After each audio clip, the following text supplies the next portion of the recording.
Hi, in this video I'll be explaining how we can use materialized queries for budgeting and modeling purposes. First of all, let's start off in Excel, and what we'd like to do is query a financial system. In this case it's SAP Business One, to pull out the financial values for the previous year, and we'll use those values for a starting point for the budgets for the next year. So I'm going to select, in this case, two companies by holding down the Control key, because I'd like to create budget figures for both companies. Then I'll go to the GL transactions table in this system. I'd like the company to be in the outputs, so I'll drag that down from the filters into the outputs, and we'll need the account description or name, and the amount. This amount will be the actuals for the previous year. So let's rename, change the description of that amount to actual.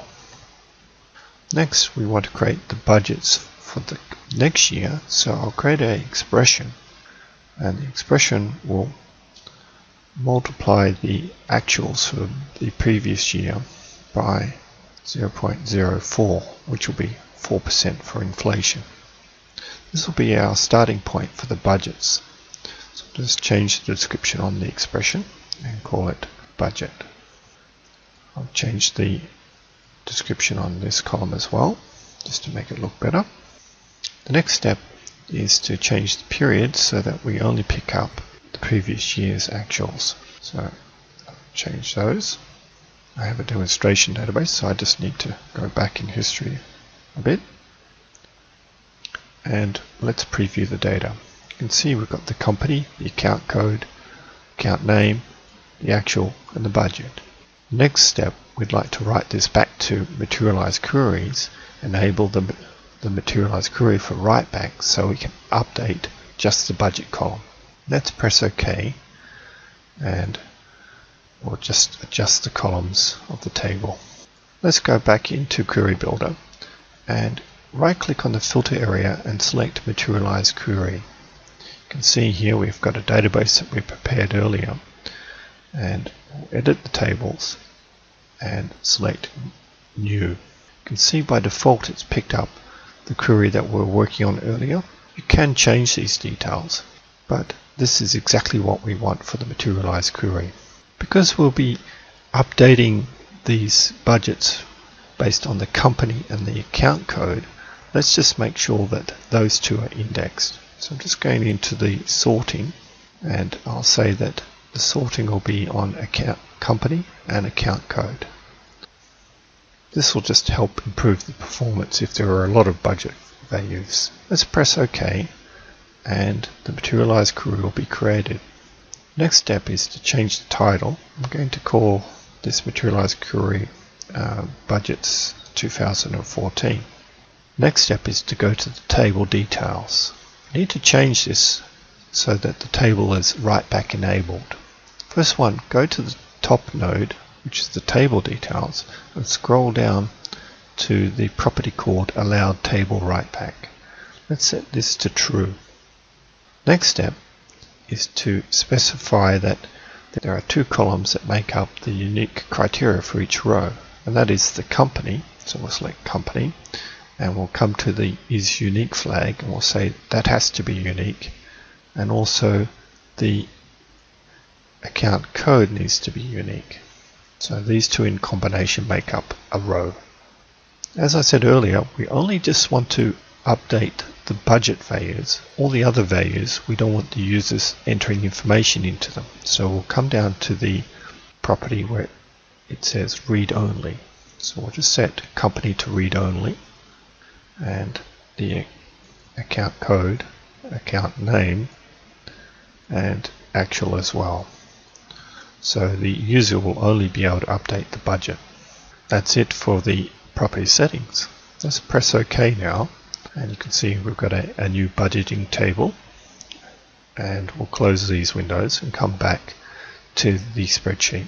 Currently there's a formula at the top of the table that brings back the live data from SAP Business One transactions table. We really don't need that now, because we're going to edit and change the content of the table. So I'm going to delete the formula at the top. Next step is to enable this table content for Writeback. The idea being that we're going to come in and change values in the Writeback table and post them back to the Materialised Query. Select the Writeback icon in the ribbon, and from the product list select Materialised Query database and select our budgeting table. We need to give the Writeback a unique name, so I'm going to call it WB for Writeback and then budget 2014. This will be important later on when we bind this Writeback to a button. Next we'll come to the mapping. You can see we've got a table over here and then the mapping, and double click on the table we can auto bind the table to the columns. You'll notice that there's a unique ID at the bottom of the mapping. For this particular example we don't need the unique ID because we've specified the company and the account code as unique columns. Let's preview the data and you can see that there are no validation errors. So this table is ready to write back. So if I execute this, it's going to write back the data, update the data in the Materialised Query. Let's change some values. For example, work in progress, I'm going to set that to 6,000 and I'll execute the write back and it's written back the data. Just so we can see that the data really has been written back, next I'll go to the web channel and we'll view the information in a browser. We'll come to the main index page, and if you click on View Entry Forms, you'll get a list of all the tables that are Writeback enabled in the various systems. If we scroll down and come to the next page, you'll find the Budget 2014 table. If I click on the grid view, you can see that we've got filters for the company and the account, and we can submit this report and you will notice that work in progress has been updated to 6,000. Let's change this value to something else and then resubmit it, and you can see that the new value has been updated. There's a grid view and there is also a form entry view that is automatically generated once a table is set up for Writeback. Let's have a look at the form, and you can see for the form we just need a single unique ID to drive the record selection. So I'm just going to select ID number 2, and you can see here that these are all read-only and just the budgeting value can be updated. Let's go back to the spreadsheet and finish off the Writeback. What we'll do is we'll bind a button to the Writeback and also put any errors that may occur during Writeback into a cell up the top here. So let's go to the process options, and if there are any errors we'd like them to appear in this cell over here.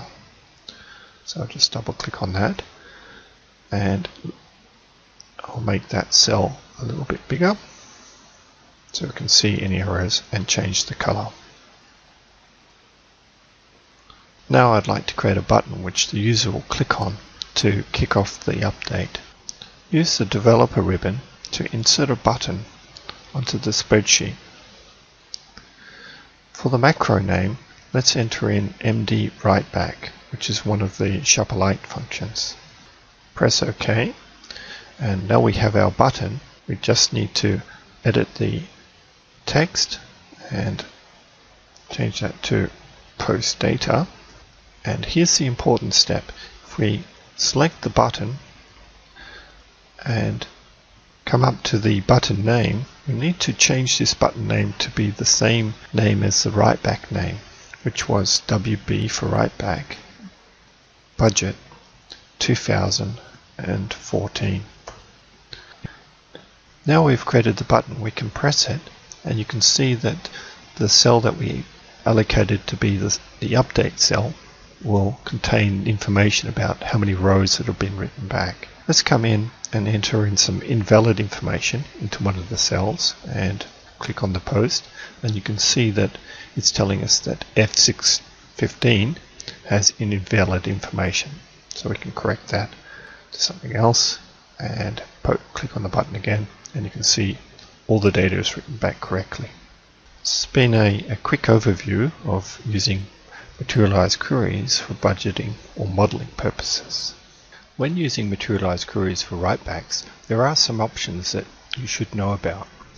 Let's go back into the Materialized Query and look at the Options tab. If this Materialized Query was ever refreshed, all the budgeting information that had been entered would be cleared down and reset. To prevent this, set the lock option. Also, under the Table Details tab, you can go in and customize the lookups on each one of the fields. For example, the company could be set as a list that just includes the company, and the account code could be set up so that it includes the account code and the account name. Also, another important point is security. If we look at site setup, you'll notice that there's an entry called Materialized Query, and in here we have options about who has access to that database. If you want to allow a user to do writeback, you'll need to set the writeback option to true. That concludes a brief summary of Materialized Queries used for budgeting and modeling.